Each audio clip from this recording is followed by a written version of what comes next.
Well, good morning.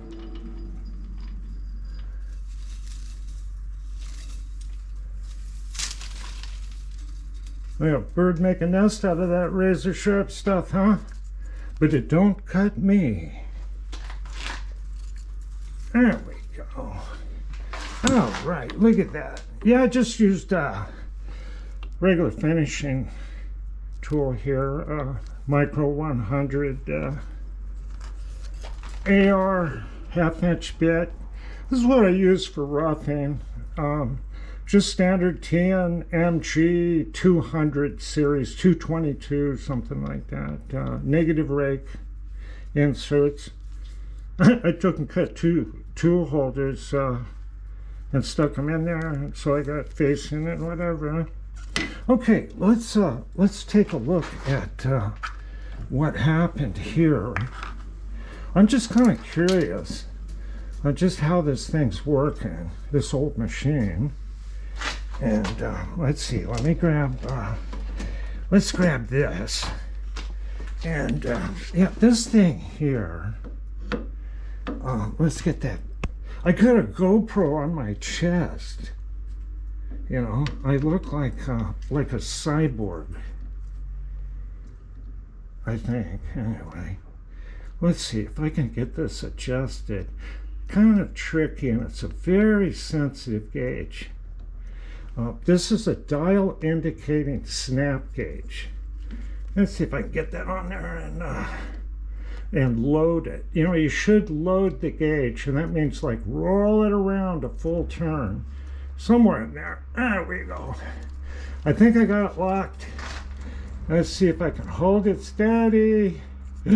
This is a pretty rough cut and a pretty accurate gauge is what we've got here. Come on. Get her close to zero. Anyway, yeah, that's pretty close. Yeah, see, each number is a thousandths. Then the little clicks or ticks. I'm just kind of curious, you know, just what it's doing. We got about, 2,500 sticker there. There's going to be some push away. Let's see what we're doing right there. About 1,000. Come on, get my might be pressed again. No, that's pretty close there to where we started. About 1,500 under. Let's work our way down. Now we're starting to go over. Some of that's to be expected from push away. Yeah, see, right in the middle, it pushed away about 0.03 of an inch. And that was, just a very shallow cut. Yeah. So if we get here and over here to the tailstock end, the taper is actually only, it's real unhappy right at that end, and I don't quite know why. Come on, get on there. Roll it a little forward. Yeah, we're just about 0.02 over on that end. And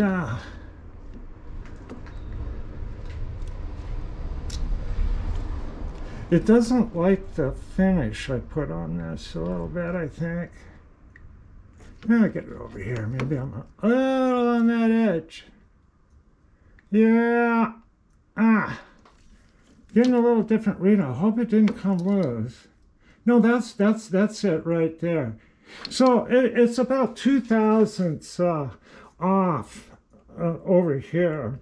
And what I'll do sometime later is put a larger shaft in here that won't deflect, and we can actually see some of the problems that this old-time machine has.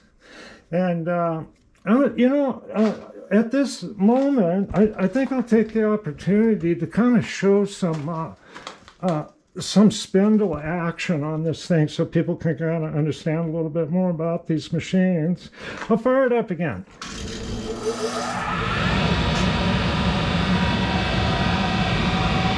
Okay. So we'll fire it up here.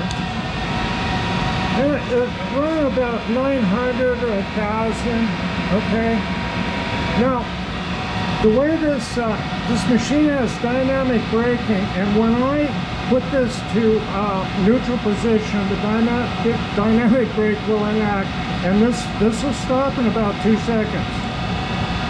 See? And it takes about 2 seconds to reach full speed. We'll run it in reverse. Okay, well, I'll stop it again. 2 seconds to stop. And it doesn't matter what speed it is. I'll show you. We'll crank it up here a couple thousand. We'll crank it up here all the way. 2,500. Yeah. We can even go a little bit faster. I got this thing tuned up real good, like in my earlier video. See? That's how you keep these things working good. And, okay, we're running full speed, and it'll stop in 2 seconds, and you'll really hear the dynamic brake this time. Here we go. Ooh, isn't that neat? Okay, look, it's at full speed, and I'm going to start it, and it takes about 2 seconds to reach 2,500 RPM. Yeah, baby. Okay. Shut her down.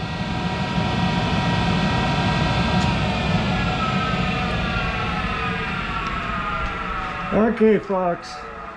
When you see nonsense on the internet about cheap replacement drives, let's see them do that. Okay, I got some other great stuff coming up, and you all have a good day.